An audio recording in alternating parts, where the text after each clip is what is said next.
are now about to start the 7 Chakras Masterclass.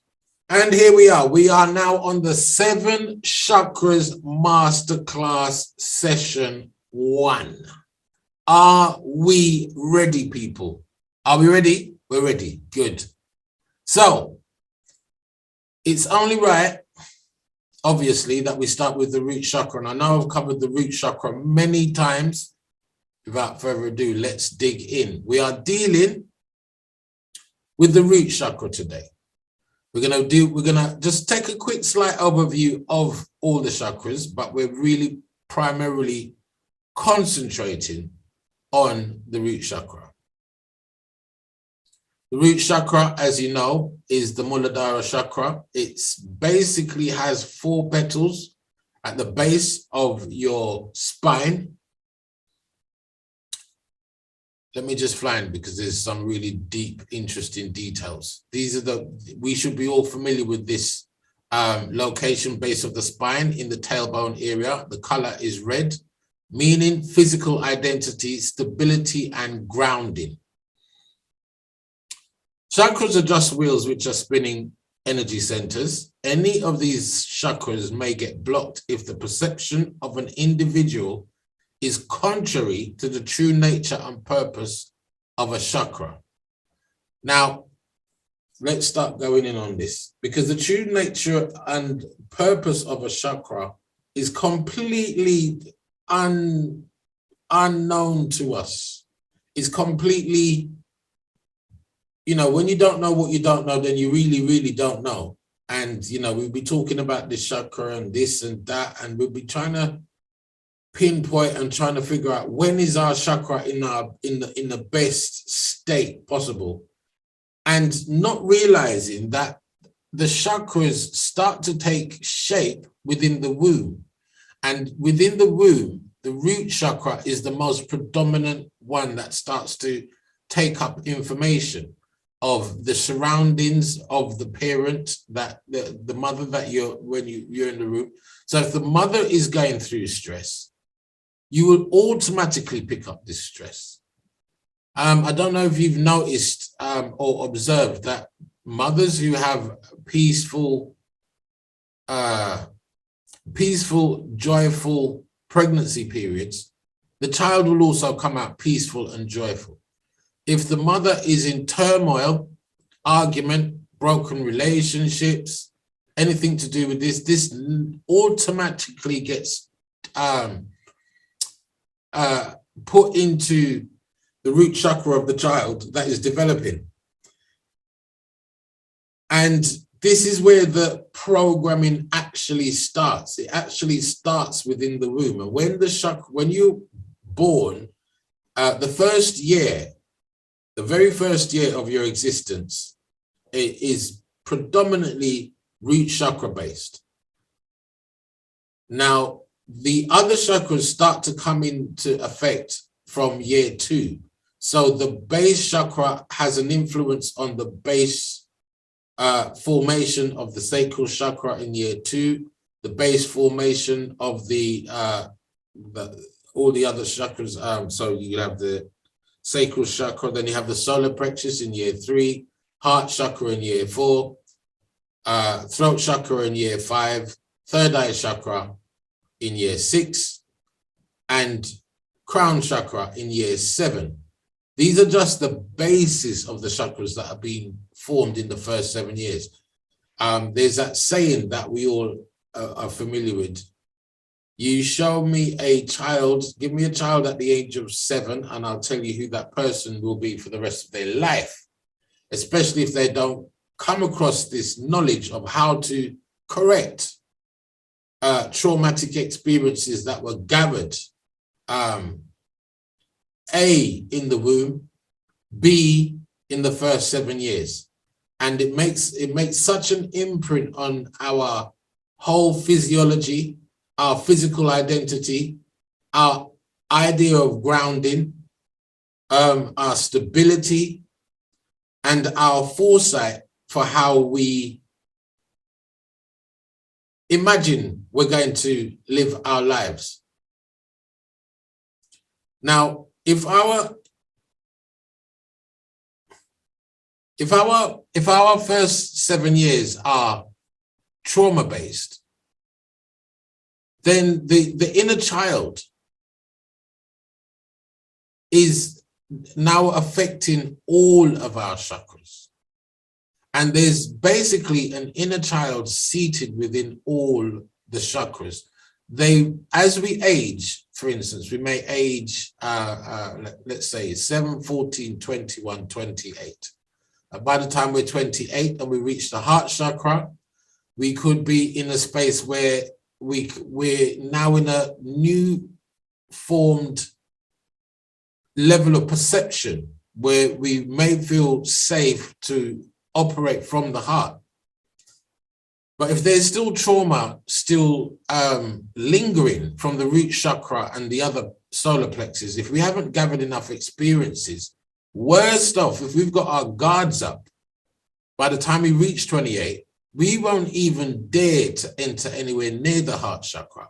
We're going to automatically find ourselves spiraling down towards the solar plexus and to the sacral chakra. And what we find is unless these traumas get dealt with, unless we really focus inwardly and deal with these traumas, we find that we only spend most of our lives revolving around the first 3 chakras.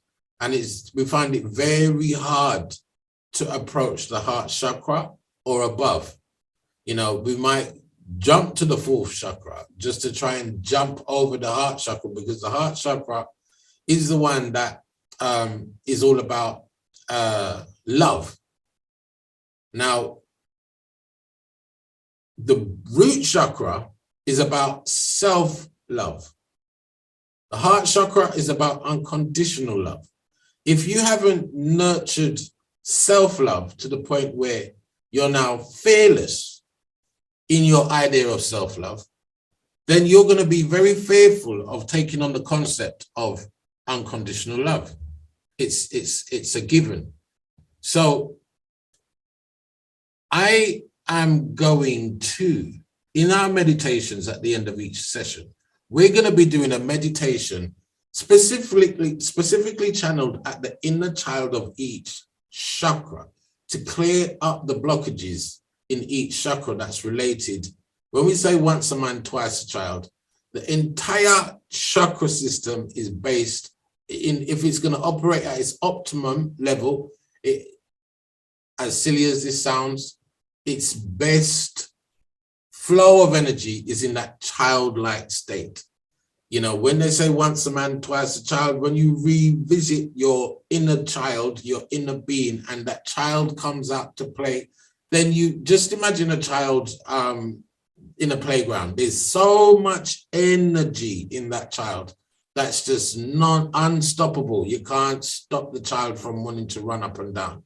Even, you know, the child might get in trouble for doing something or get told off for, I don't know, shouting, dropping something, breaking something, whatever, hitting someone by accident or whatever the case may be.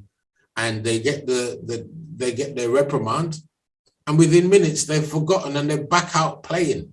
They're back out playing. They've dropped the issue and they're back on the road. Now, this is what is the true nature and the purpose of the chakra. The chakra doesn't believe in blockages.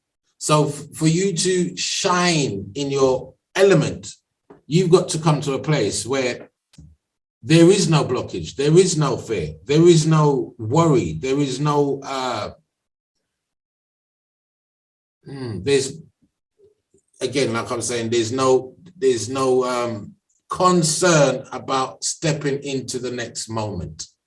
And really and truly, a lot of work really does need to be done on the root chakra so the rest of the energies can function properly. A lot of times we feel that we're okay, we're all right, and a lot of the times we're lying to ourselves because we won't let go of certain aspects of our beings. We've caught on to hurtful ideologies of who we are.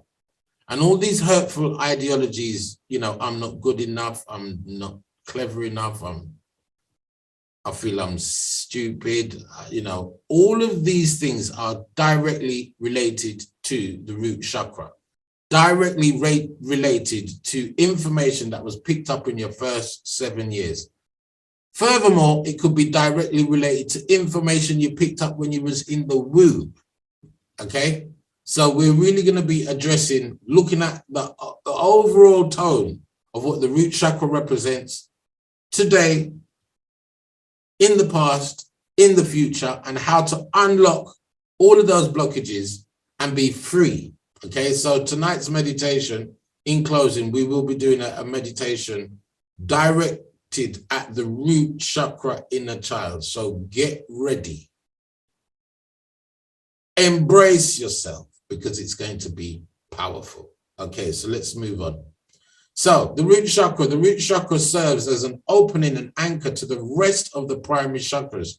The word Muladhara can be broken down into 2 words: root, support. Mula meaning root and Adhara meaning support. Root chakra can be found at the base of the spine, pelvis, and the first 3 vertebrae in your spinal column. It affects the gonad glands, reproductive system, skeletal system, kidneys, urinary system, hips, legs, feet, lower back, posture, adrenal glands, smile functionality. What else does it affect? It has so much effect on emotions. Emotions are primarily bodily felt. You feel them in, you know, feelings.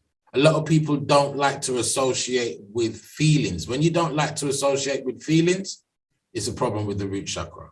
Okay, again, you can see reproductive system, skeletal system, kidneys, urinary system, hips, legs, feet, lower back. You know, this down to the way you walk. Do you walk upright? Do you walk slouchy? Do you walk slow? Do you walk heavy? Does your feet hurt when you're walking? You know, when you're walking and your feet hurt, this could be directly related to the root chakra, directly related to a sensation of feeling lost. And that idea of feeling lost in the world now translates into pain in your legs, because your legs don't actually want to carry you anywhere now. So the root chakra, the chakras are the 7 wheels of energy that move through your subtle body, starting at the crown of your head and traveling down to the base of your spine. When spinning properly, each chakra allows energy to flow through the body. However, if one of these wheels is blocked, your well-being can suffer. The first chakra, Muladhara or root chakra, acts as the root of the body. If your root chakra is out of alignment, you may feel depressed, anxious, or even constipated. So a lot of people that ends up with constipation problems, again, this is directly related to the root chakra.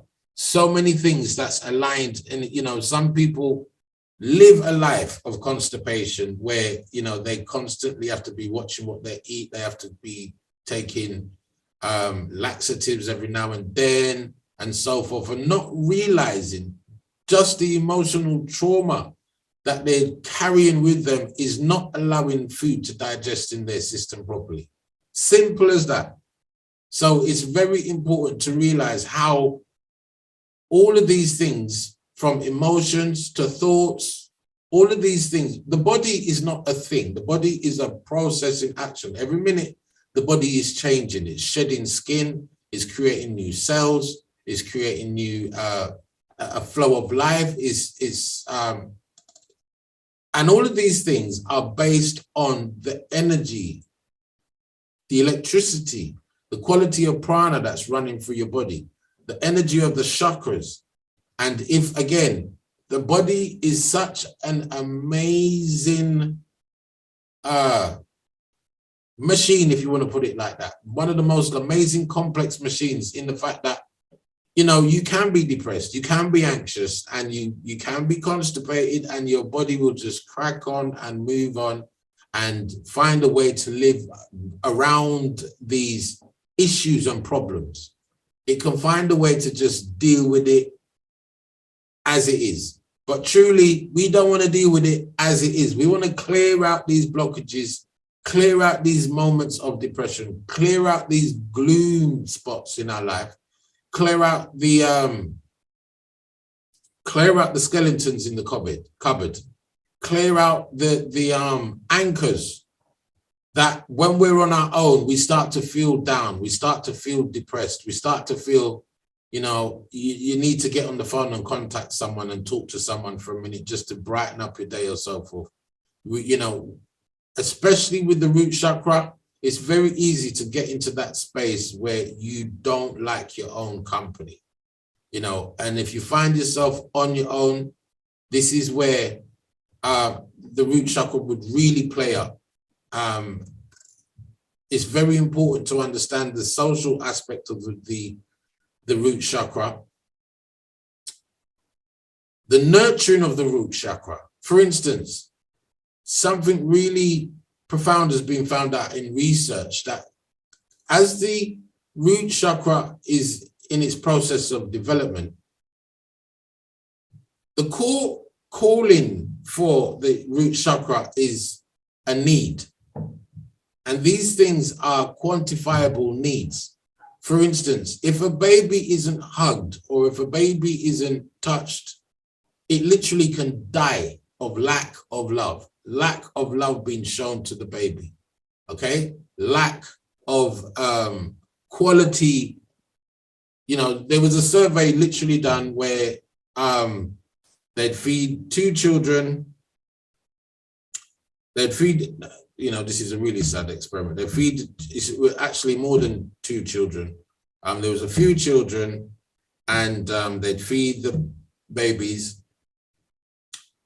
and a few of them died and only one lived. And they wanted to investigate, why did this one child live? And they asked, was there anything different that was going on with this particular child?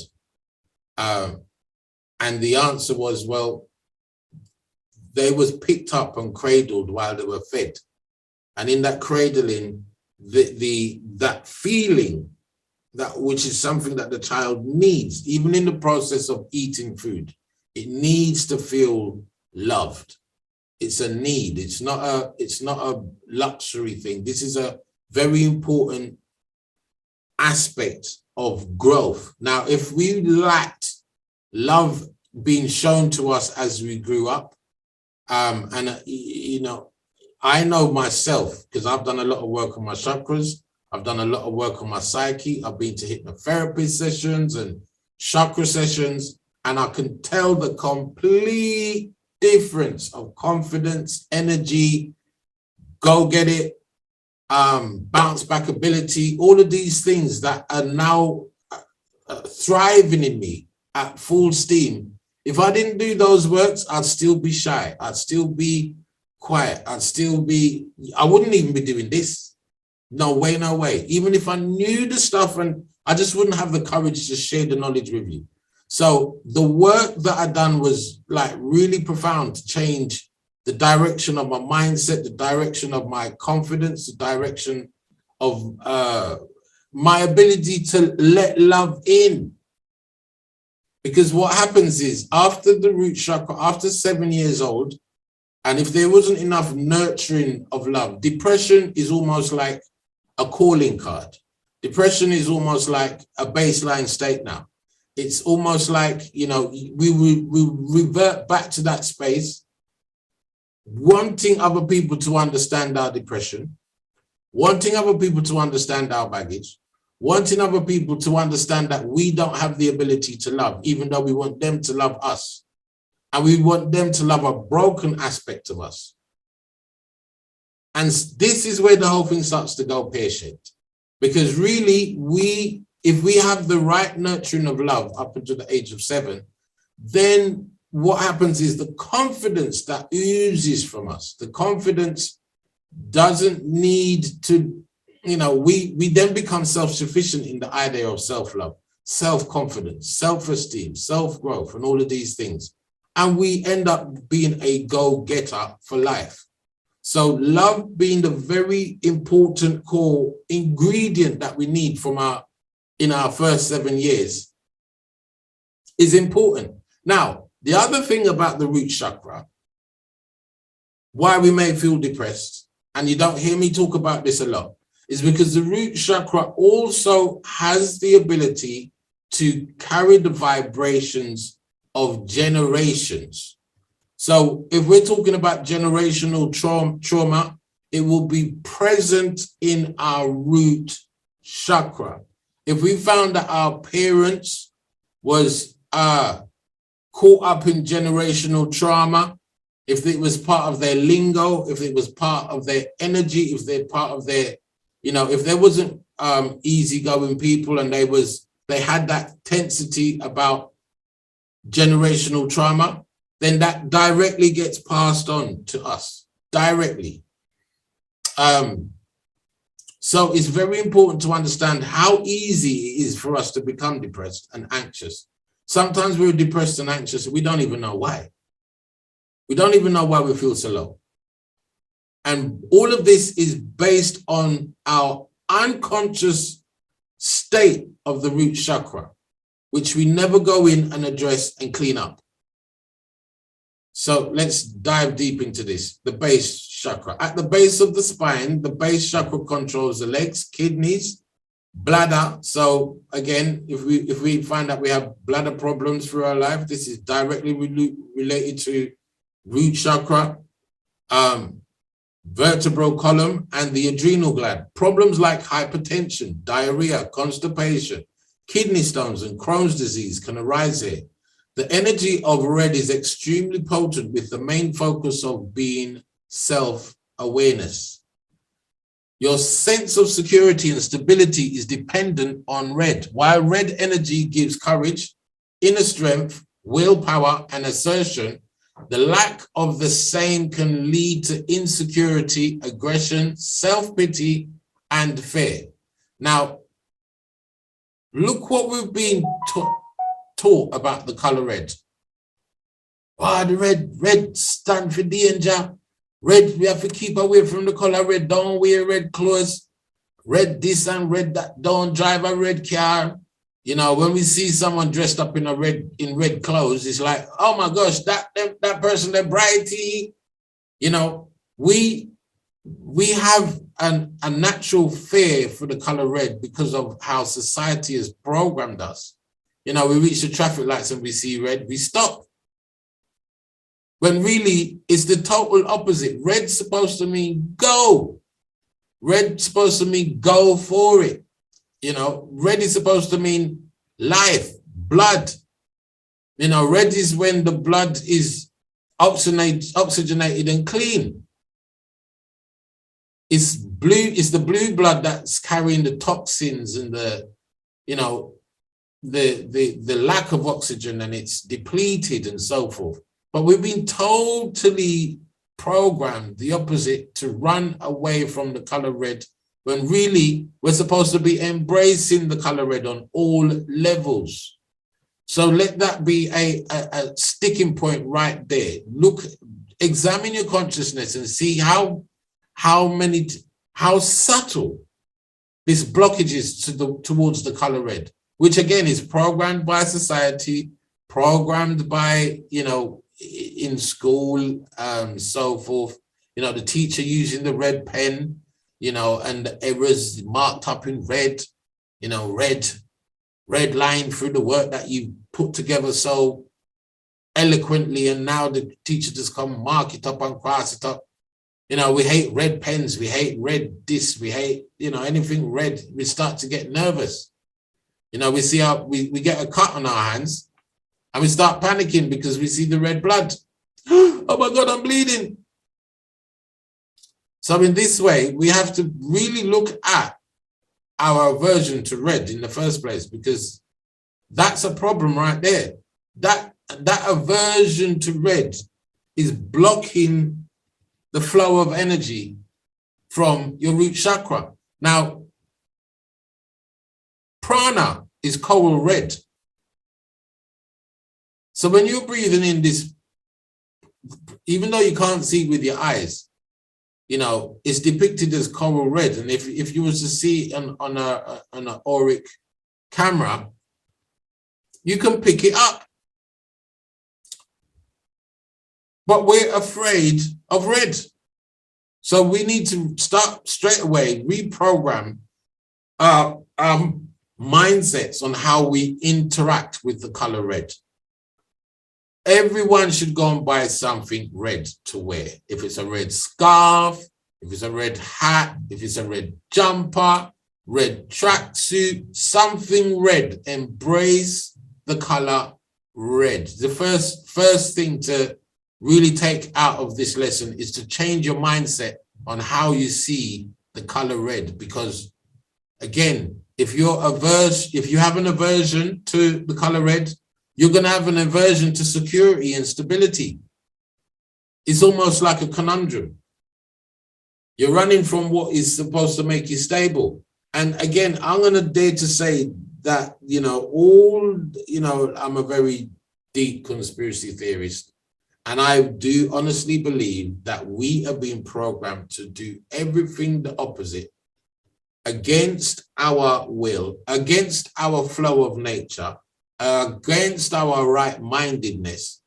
And we come across this information that is fed through us through TV, schooling, peer pressure, society, and all of these things. And we try to fit in. And we've tried to fit in a broken system. And the requirements for you to fit into a broken system is for you to be broken as well. And once you're broken and you plug into the broken system, then it's easy to get you to comply to anything. Otherwise, we'll scare you with the color red. You know, and these things, we really have to sort of like start to take control of this energy. Start to not just look at it from a superficial aspect in terms of, okay, you know, every single color is divine. Every single color is divine. There's absolutely nothing wrong with any color. It's our mindset that's been programmed within us to deter from certain colors, which again, within that sentiment, we're deterring from our own powers. You know, these anchors that have been set up to make us run away from being our true selves. So first thing that I would say, get something red to wear. Wear red at least once a week, twice a week. Embrace the color red, okay? So, root chakra, Muladhara, the first chakra, is also known as the root or base chakra. It is associated with the earth element and with our sense of smell. It symbolizes the most gross, dense aspect of our being, our physical existence in our bodies here on earth. Muladhara means support of the root, Mula meaning root, and Dhara meaning support. This chakra represents and is connected to our most basic needs of survival, safety, and security, including our biological needs for food, water, shelter, and procreation, the very things that make life here on this earth plane possible and sustainable. Those things which keep us rooted and grounded, secure, and safe. It is also associated with a sense of safety that comes with knowing we belong to a community, a tribe, a place, and a planet. So, at the core of it, this is the fit-in chakra. If we don't find a way to fit in, if we don't find a way to be a part of a community, you know, isolation is never good. Isolation, I mean, okay, let's get this right. Isolation, there's a time for isolation, but loneliness is never good. So we all need to communicate. We all need to have rapport with someone, something, you know, no one, you know, that film, I Am Legend, you can see Will Smith is getting lost and mad in his head because he's on his own. The planet, life doesn't work like that. Without anybody to actually correlate to, you can't work out what's good, what's bad, what's growth, what's degradation. So we need people, we need community, we need to know we need to know these parameters to work out how we fit in amongst the parameters. It's not just judgment, but you can work where you are and see where you are in life according to a map of consciousness as a whole of people. And the idea of spirit soul being present in the earthbound manner, our responsibility as human beings is, by the time we reach to our heart chakra, is to nurture and help others groom and grow. Okay, so the whole experience of the human life cycle is about learning, sharing knowledge, growing, and finally becoming to that place of fulfillment. The problem is that we reached a ripe old age, we still haven't got in contact with the heart chakra. We've got nowhere near fulfillment in our lives. And then we kick the bucket. We're in a bad space, and 9 out of 10, we have to come back again and do the whole thing again. We're back in the loop, we're back in the loop, we're back in the loop. And that loop doesn't stop until we get the energies flowing in our bodies right, energies flowing in our chakras right, all starting with the root chakra that's going to support the growth and stability of all the other chakras, so we can then reach that pinnacle point of understanding where we can say in life, we've been there, done it, bought the t-shirt, experienced unconditional love, gave it away, and now we're ready to go home in peace. So very important. None of this can be actually achieved unless you fix your root chakra. And this is where you keep hearing me going on about the root chakra, the root chakra, the root chakra.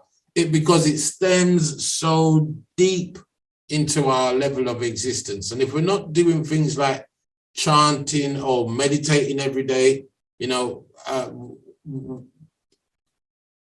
because when we meditate, we're peeling off the onion skin. Each time we meditate, we're peeling off another layer of pain, another layer of suffering, another layer of delusion, and allowing energies to flow through us fully.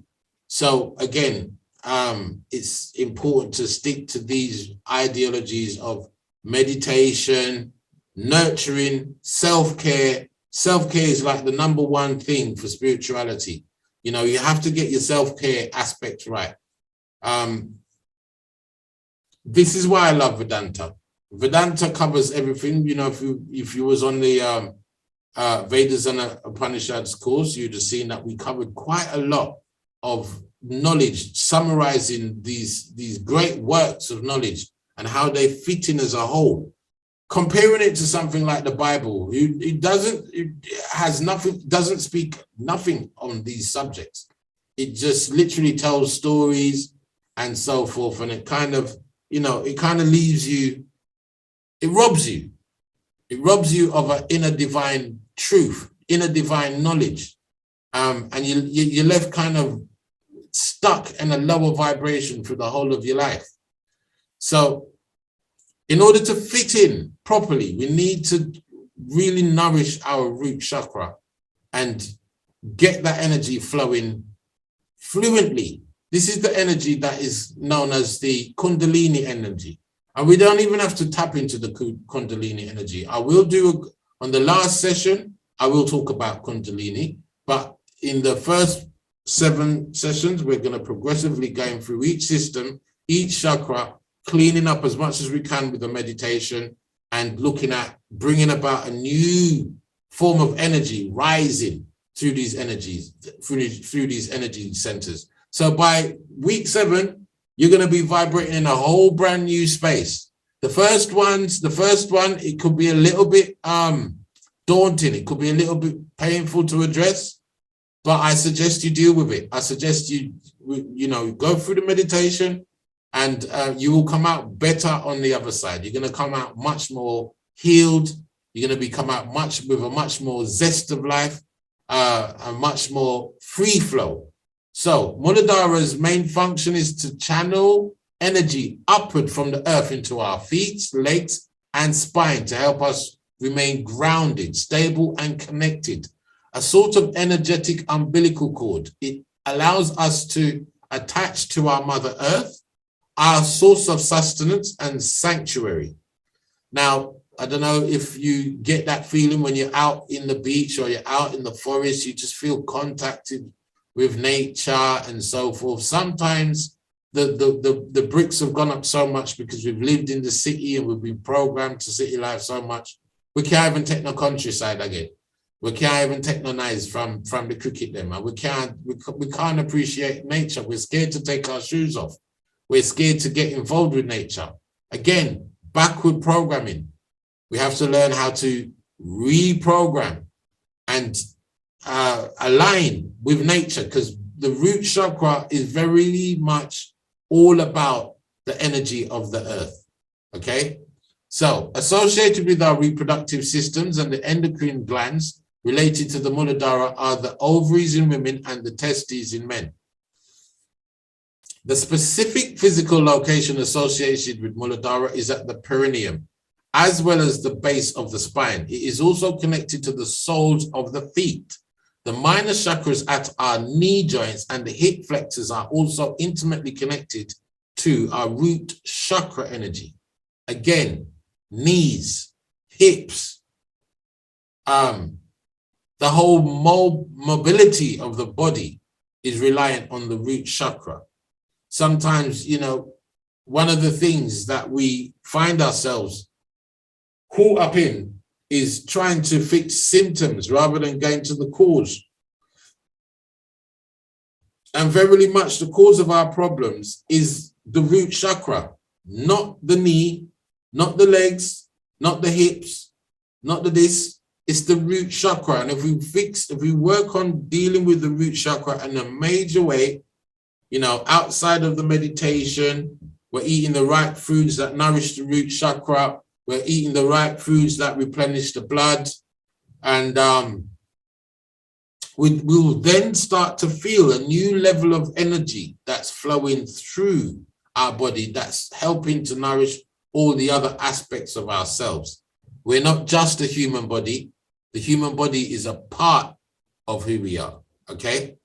The minor chakras at the knee joints and hip flexors are also intimately connected to our root chakra energy. The color of the root chakra is blood red, the color of life and passion. Its symbol is a four-petaled lotus. Muladhara is associated with the physical sense of smell. So this gone right up in our nose now. And you know how powerful your nose is. It's the first thing that you are reliant on in your surroundings as a baby. When you first come into the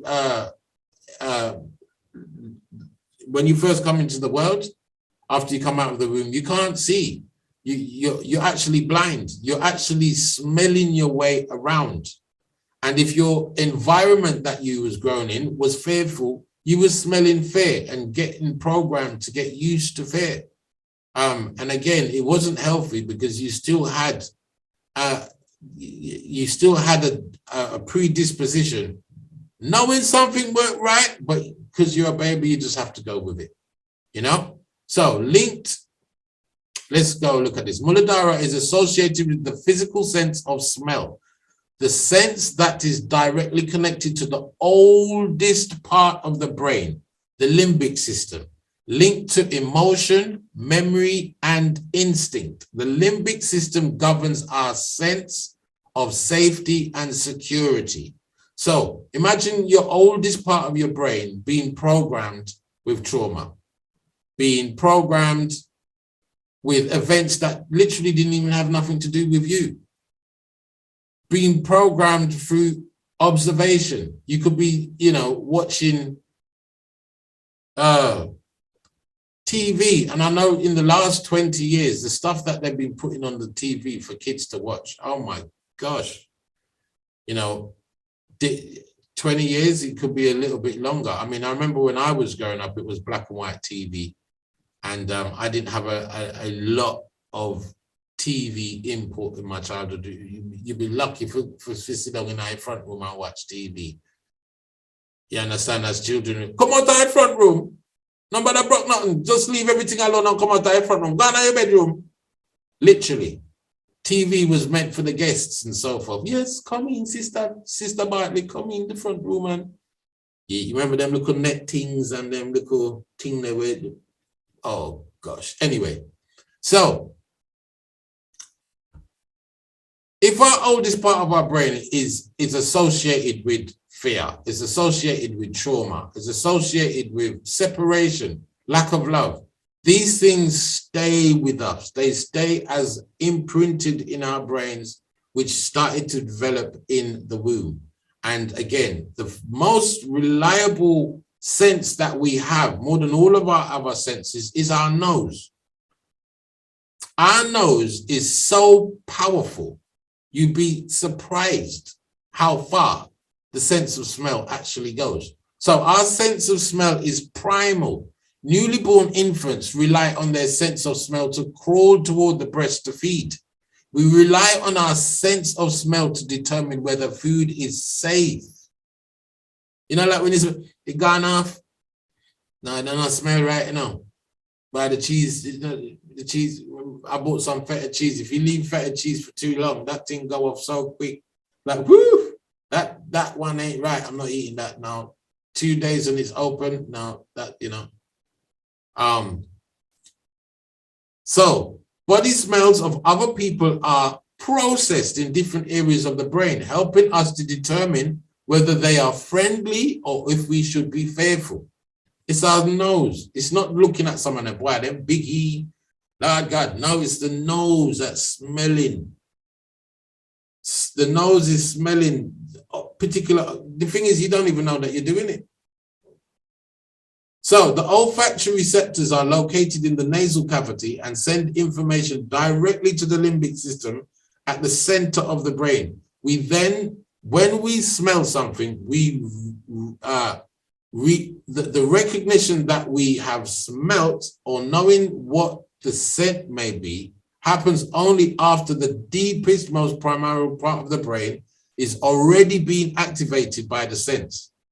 So the nose smells, the brain activates, and then we become aware. Then it starts to come to our, so the actual nose, the olfactory aspect of our brain is working ahead of our conscious relative thinking. So our nose can bring something to our attention, which we would never have brought to our attention in the first place. So deep emotional reactions are activated by a smell before we even know that we have smelled anything at all.